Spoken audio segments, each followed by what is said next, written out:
السلام علیکم دوستو، اردو داستان چینل پر خوش آمدید۔ آئیے سنتے ہیں شانی کی کہانی، قسط نمبر 61۔ دونوں پوٹھو ہاریوں نے ڈولی اٹھائی تو شانی کو ایک عجیب جھولتا ہلکورے لیتا ہوا احساس ہوا۔ دشوار راستوں پر ان کا سنسنی خیز سفر شروع ہو گیا۔ دھیرے دھیرے دن کی روشنی قرب و جوار کو نمایاں کرنے لگی۔ شانی نے اپنے ارد گرد ٹیلوں، گھاٹیوں اور کھائیوں کا لامتناہی سلسلے دیکھے۔ اسے کئی جگہ جنگلی بیری، پیلو اور کھباڑی کے درخت نظر آئے۔ پہاڑیوں میں نظر آنے والے دراڑے اور کھوئے تجسس کو ابھارتی تھی اور ذہن میں یہ سوال پیدا کرتی تھی۔ کوہار بڑی مشاکی سے ڈولی کو ٹیڑھی میڑھی راہوں اور درمیانی رفتار سے اٹھائے چلے جا رہے تھے۔ دو کوہار اور بھی تھے، وہ سب سے آخر میں آ رہے تھے۔ انہیں پہلے کوہاروں کے تھکنے کے بعد ڈیوٹی سنبھالنی تھی۔ مکھیا دراج اور بلاول ڈولی کے پہلو میں چل رہے تھے اور کبھی کبھی شانی سے بات بھی کر لیتے تھے۔ سب انسپکٹر انوار اور اس کے 5 ماتحت سادہ کپڑوں میں اس قافلے کے ہمراہ تھے۔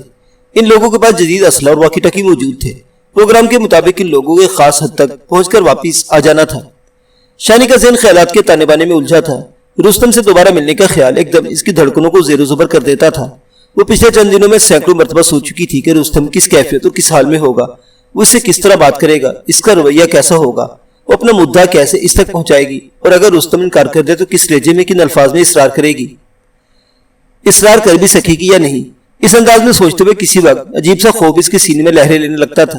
اخبارات میں جو خبریں آ رہی تھی اور لوگ جس طرح کی باتیں کر رہے تھے، ان سے یوں لگتا تھا کہ رستم شدید ہیجانی کیفیت کا شکار ہو چکا ہے۔ محتمہ بستی چھوڑنے کے بعد ایک جنون کسی کیفیت نے اس نے اپنے حصار میں لے لیا ہے۔ وہ بڑی تیزی سے تبدیل ہوا ہے اور ہوتا چلا جا رہا ہے۔ محتمہ بستی کے قریب ڈیک نالے کے کنارے اس نے جو خونی واردات کی تھی، وہ اس کی اس ہیجانی کیفیت بلکہ جنونی کیفیت کی طرف اشارہ کرتی تھی۔ اکٹھے 4 افراد کے قتل نے ہر طرف تہلکہ مچا دیا تھا۔ زیادہ سنسنی خیز بات یہ تھی کہ ان 4 مقتولوں میں سے 3 پولیس والے تھے۔ رستم کے بارے میں سوچتے سوچتے شانی کے ذہن میں تینوں مغویان یعنی توحید شام، اس کے بیٹے راجو اور ان کے نوکر کا خیال آنے لگا۔ پتہ نہیں وہ کس حال میں ہیں، زندہ بھی ہیں یا نہیں۔ توحید شام نے اپنی حویلی میں جو کچھ شانی کے ساتھ کیا تھا، وہ آتشی میخوں کی طرح شانی کے ذہن میں گڑا ہوا تھا۔ اسے بے دردی سے مارا پیٹا گیا تھا، اس کی توہین کی گئی تھی۔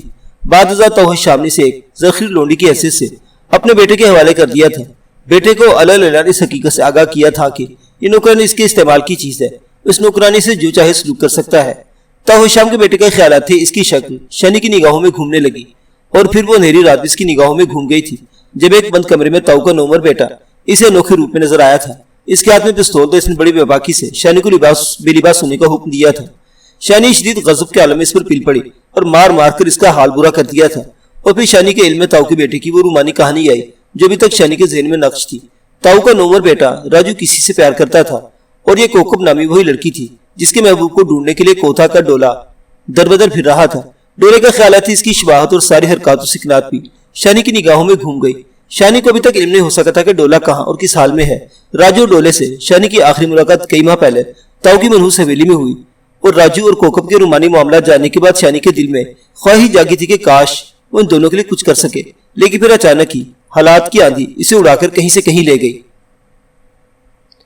اب وہ ایک بار پھر توحید شام اور راجو کے قریب جا رہی تھی۔ وہ ان کے حالات کے بارے میں کچھ نہیں جانتی تھی۔ ڈولی کے پہلو میں چلتے ہوئے مکھیا دراج کی آواز ہے۔ اس نے شانی کو مخاطب کرتے ہولے ہولے سے کہا، میرا خیال ہے نکلی کوئی ڈیرا آ گیا ہے، یہاں تالاب بھی ہے، بندوقنے والے بھی نظر آ رہے ہیں۔ شانی نے ڈولی کا پردہ اٹھا کر باہر جھانکا۔ یہ جگہ ٹیلوں کے درمیان گھری ہوئی تھی۔ ایک چٹان ان ٹیلوں میں زیادہ بلندی تک چلی گئی تھی، سامنے کسی غار کے آثار دکھائی دیتے تھے۔ بلال احمد نے خیال ظاہر کرتے ہوئے کہا، شاید اسی جگہ کو اگلا ڈیرا کہا جاتا ہے۔ تم ٹھیک کہتے ہو، مکھیا دراج نے تائید کی۔ آپا نے اگلے ڈیرے کو جو نشانیاں سنی ہیں وہ یہی ہے۔ کچھ دیر بعد ڈولی پتھریلی زمین پر رکھ دی گئی۔ یہ 10-11 بجے کا وقت تھا، دھوپ جس میں چبھ رہی تھی۔ بلال احمد نے ڈولی کے دونوں پردے اٹھائے۔ ہوا کی آمد و رفت سے شانی کو قدرے سکون محسوس ہوا۔ اس نے اطراف کا جائزہ لیا۔ اس مقام پر کافی تعداد میں باوردی پولیس اہلکار موجود تھے۔ 2 اونچی جگہوں پر ہیوی مشین گنیں بھی رکھی ہوئی تھی۔ ان گنوں پر ترپال ڈال دی گئی تھی۔ غار کے اندر بھی لوگ موجود تھے، شاید وہاں کھانا پکایا جا رہا تھا۔ سب انسپکٹر انوار نے شانی کے پاس آ کر کہا، آئیں جی، آپ کھو کے اندر چلے، تھوڑی دیر آرام کر لے اور کھانا شانا کھا لے، پھر آپ کا اگلا سفر شروع ہوگا۔ شانی باہر نکل آئی۔ بیٹھ کر اس کے پاؤں سن ہو گئے تھے۔ وہ غار میں پہنچی۔ ایک حصے میں چادریں وغیرہ تان کر اسے باقی غار سے علیحدہ کر دیا گیا۔ یا باقاعدہ گدے بچھے تھے اور تکیے وغیرہ رکھے ہوئے تھے۔ یہاں سے اور کتنا سفر باقی ہے؟ شانی نے سب انسپکٹر سے دریافت کیا۔ تقریباً 30 گھنٹے کا سفر ہے، اور یہ سفر آپ کو پیدل کرنا ہوگا۔ ڈولی بھی 2-3 کلومیٹر سے آگے نہیں جا سکتی۔ اب 2 طریقے ہیں، ایک تو آپ کھانا وغیرہ کھا کر یہاں سے روانہ ہو جائیں اور راستے میں ٹوپا نامی جگہ پر رات گزار لیں، یا پھر رات یہی رہیں اور صبح اندھیرے نکل جائیں۔ راستہ دکھانے کے لیے کون ہوگا ہمارے ساتھ؟ شانی نے پوچھا۔ انوار نے کالے بھجنگ کوہار کی طرف اشارہ کیا جس کی آنکھیں انگارے کی طرح سرخ تھیں۔ اس کا نام جاجی بھا ہے۔ یہ ان راستوں سے اچھی طرح واقف ہے، لیکن میرا خیال ہے اگر جاجی آپ کے ساتھ نہ بھی ہو تو آپ نے آسانی سے منزل پر پہنچ جانا ہے۔ میں سمجھی رہی۔ رستم، حسنا اور لالا وغیرہ کی CID بڑی تیز ہے۔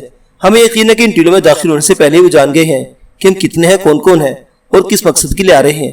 ان لوگوں کے مخبر علاقے میں موجود ہیں اور وائرلیس کے ذریعے ان سے رابطہ رکھتے ہیں۔ ان کے علاوہ دستی پیغامات بھی پہنچائے جاتے ہیں۔ تمہارا مطلب ہے کہ رستم نکلی کے بارے میں جان گیا ہوگا؟ دراج نے پوچھا۔ 100%، سب انسپکٹر انوار نے جواب دیا۔ جب آپ یہاں سے محفوظ علاقے پہنچ جائیں کہ تو لالا اور رستم کے ساتھ ہی خود آپ کو لینے پہنچ جائیں گے، اور اگر آپ کے سامنے نہ بھی آئے تو آپ کے ارد گرد موجود ضرور رہیں گے۔ پھر جب وہ دیکھیں گے کہ آپ کے سامنے آنے میں کسی قسم کا خطرہ نہیں تو آپ کو چوری ختم کر دیں گے۔ لیکن اگر یہاں گھومتے ہوئے کسی اور آوارہ گرد یا آوارہ گردوں سے واسطہ پڑ گیا تو پھر؟ شانی نے پوچھا۔ ایسا نہیں ہوگا، انوار نے اطمینان سے کہا۔ سمجھو کہ اس سے آگے لالا اور رستم وغیرہ کی عملداری ہے۔ تو کسی طرح کا فکر نہ کر نکلی، آپا جو تیرے ساتھ ہے، قسم پیدا کرنے والے کی تجھے تتی ہوا نہیں لگنے دے گے۔ دراج اپنی چوڑی چھاتی کو خود ہی تھپتھپا کر بولا۔ اس کی آنکھوں میں محبت امیز خلوص کی متاثر کن چمک تھی۔ مشورے کے بعد شانی نے فیصلہ کیا کہ خامخواہ وقت ضائع نہ کیا جائے اور کھانا کھا کر ابھی روانہ ہوا جائے۔ کھانے میں تازہ روٹی، چاول اور مارخور کا گوشت شامل تھا۔ اس کے علاوہ پولیس کے خانسامہ نے بالکل چھوٹے سائز کی مچھلیاں بھی پکائی تھی۔ انہیں پونگ کہا جاتا تھا۔ شانی نے سب انسپکٹر انوار کی اصرار کے باوجود بس چند لقمے ہی کھائے۔ کھانے کے دوران میں اس کی نگاہ اس بلند چٹان پر پڑی جو یہاں پہنچتے ہی دکھائی دی تھی۔ یہ عجیب وضع کی چٹان ایک دم نگاہ کو اپنی طرف کھینچتی تھی۔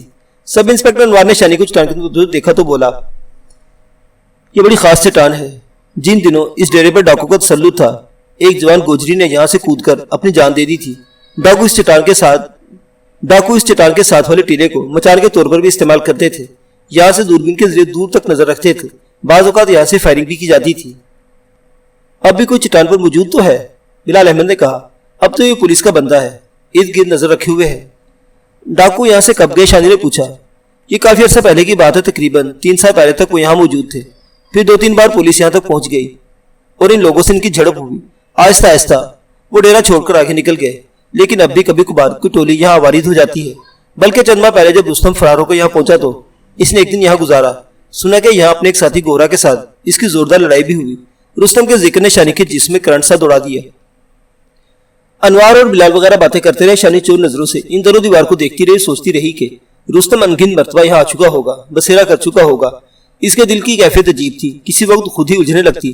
سوچتی تھی کہ کہیں ایسا تو نہیں کہ وہ لاشعوری طور پر رستم کو دیکھنا چاہتی ہے، اس سے ملنا چاہتی ہے اور اسی لیے یہ دور دراز کا سفر کر رہی ہے۔ لیکن فوراً دوسرا خیال اس پر غالب آ جاتا تھا، نہیں ایسا نہیں ہے۔ وہ کمزور لمحہ گزر چکا جو اپنی زندگی کو رستم سے منسوخ کرنے پر آمادہ ہو گئی تھی۔ وہ ایک جذباتی لمحے کا ناپائیدار فیصلہ تھا۔ اب وہ رستم دو مختلف راستوں کے راہی ہیں۔ دلوں کے موسم اپنی جگہ ہے اور وہ رہیں گے، لیکن باہر کی رت حتمی جدائی کی رت ہے۔ کھانے کے فوراً بعد وہ جانے کے لیے تیار ہو گئے۔ اب اس سے آگے کا سفر انہیں پولیس کے تحفظ کے بغیر کرنا تھا۔ فقط جاجی ان کے ساتھ تھا، پھر بھی کچھ دوری تک چند پولیس اہلکار ان کے ساتھ رہے۔ تقریباً 2 کلومیٹر آنے کے بعد مسلح پولیس اہلکار واپس چلے گئے۔ جاتے جاتے وہ سامان کے 2 تھیلے انہوں نے دراج اور بلال احمد کو تھما دیے۔ ان میں کھانے کا سامان، پانی کے 3 کیلن اور گرم چادریں وغیرہ تھی۔ ان کے علاوہ 3 ٹارچیں، فرسٹ ایڈ، مٹی کے تیل کی 1 بوتل بھی سامان کا حصہ تھی۔ اب دراج اور بلاول دونوں رائفلوں سے مسلح تھے۔ دراج کی کمر بند میں ایک چھوٹے دستے کی کلہاڑی بھی لگی ہوئی تھی۔ جاجی کے پاس سرکنڈے کاٹنے والا ایک لمبا چھرا تھا جو دراج نے اسے دیا تھا۔ اس کے علاوہ چمکیلے کوکوں والی ایک نہایت مضبوط لاٹھی بھی اس کے پاس تھی۔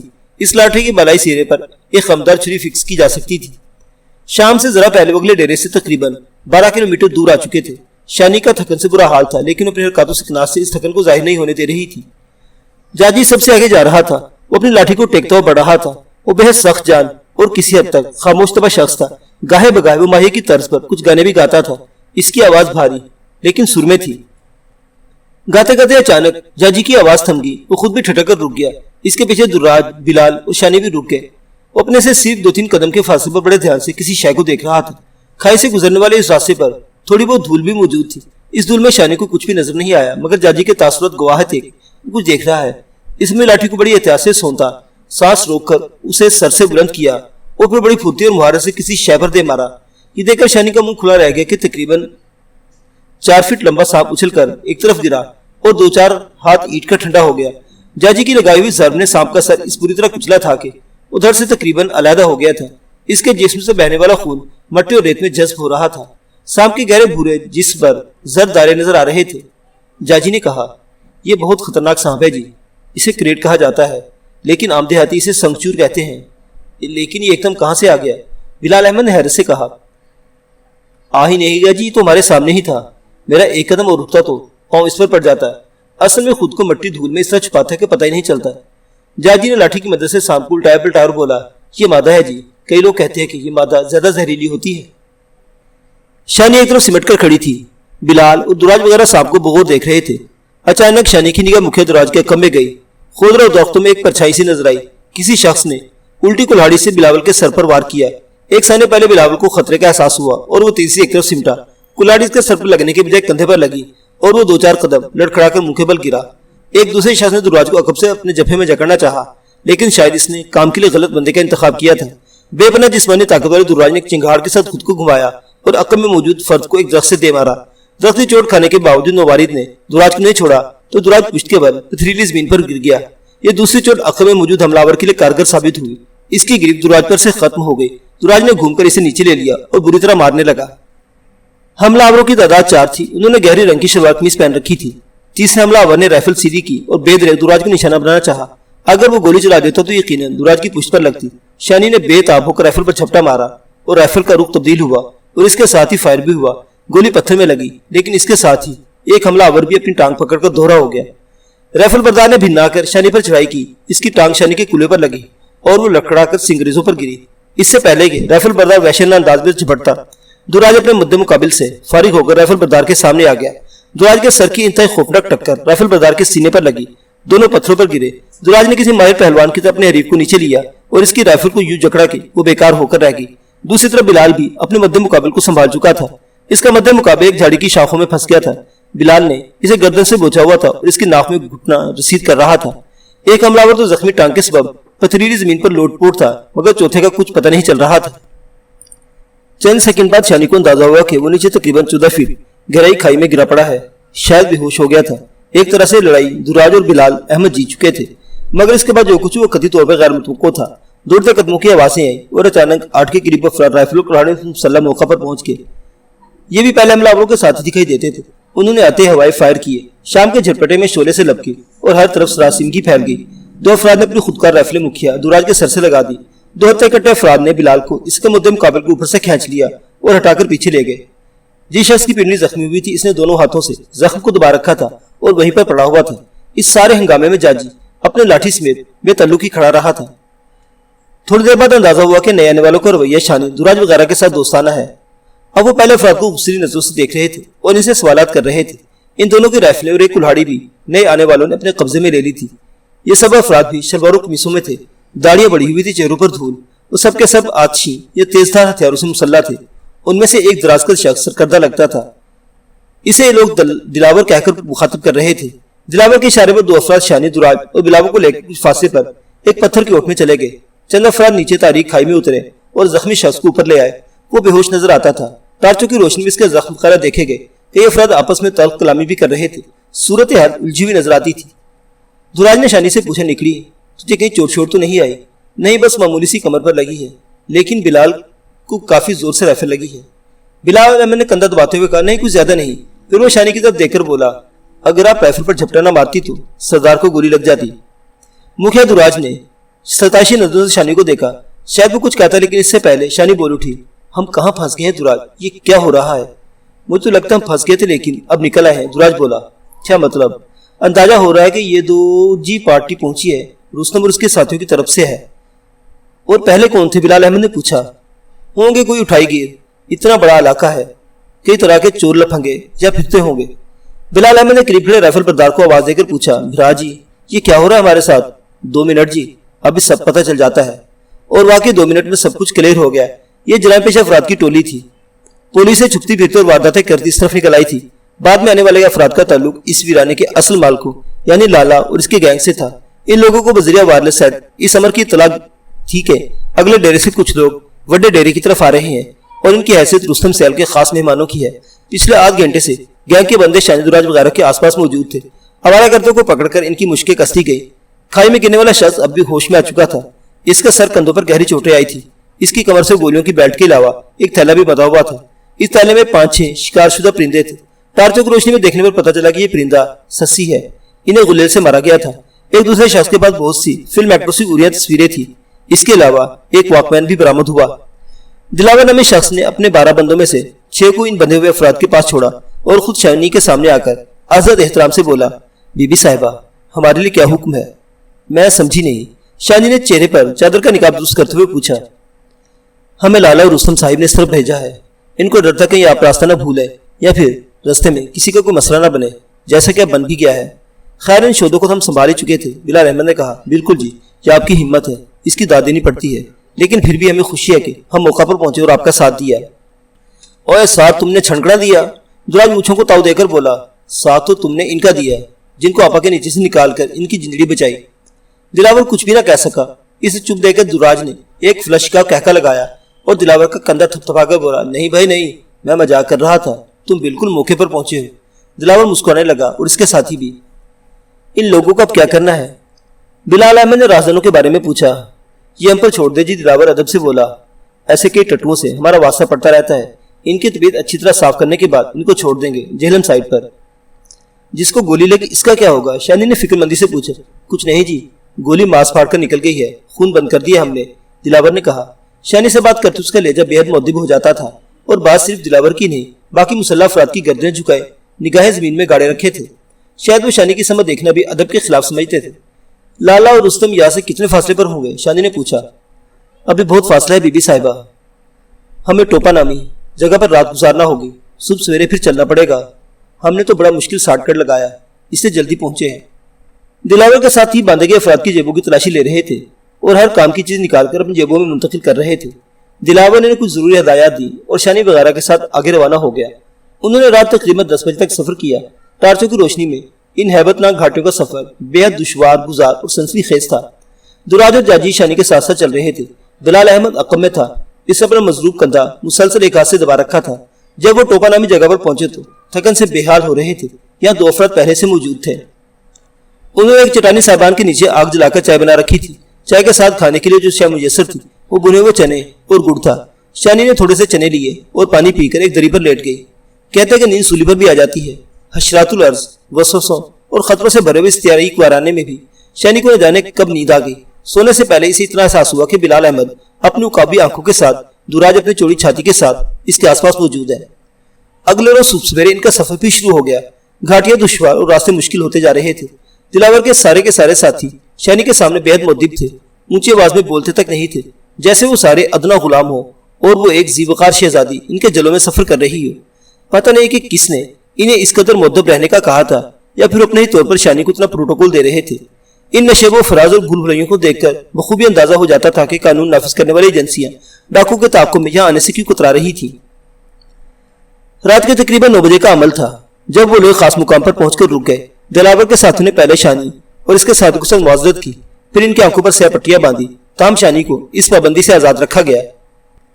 جن کی آنکھوں پر پٹیاں باندھی گئی انہیں ایک ایک افراد نے سہارا دیا اور چند پرپیچ راستوں کے سفر کے بعد وہ لوگ کھلی جگہ پر آ گئے۔ شانی کا دل شدت سے دھڑکنے لگا۔ وہ سمجھ گئی تھی کہ وڈا ڈیرا آنے والا ہے۔ اب کچھ ہی دیر بعد وہ اور رستم 4 ماہ کے طویل عرصے کے بعد آمنے سامنے ہوں گے۔ وہ کیسے اس کی نگاہوں سے نگاہ ملائے گی، کیسے اس کا سامنا کرے گی؟ وہ تو بے وفا ہے، وہ تو اسے شدید ان خطرات میں تنہا چھوڑنے والی ہے۔ جب محتمم بستی میں ہر طرف سے خطروں میں گھرا ہوا تھا، پولیس اسے تر لقمہ بنانا چاہ رہی تھی، وہ ایک طرف ہو گئی تھی۔ اب جب وہ مضبوط تھا اور پولیس کو تکنی کا ناچ نچا رہا تھا، وہ پولیسی کی خواہش پر اپنی کچھ باتیں منوانے کے لیے اس کے پاس چلی آئی تھی۔ وہ کیوں کر رہی ہے ایسا؟ اسے کیا حق پہنچتا ہے ایسا کرنے کا؟ وہ سوچتی رہی اور اس کے قدم لرزتے رہے۔ معزز سامعین حضرات، شانی اور رستم کی یہ کہانی بھی جاری ہے۔ بقیہ واقعات اگلی قسط میں دیکھتے رہیے اردو داستان۔ اللہ حافظ۔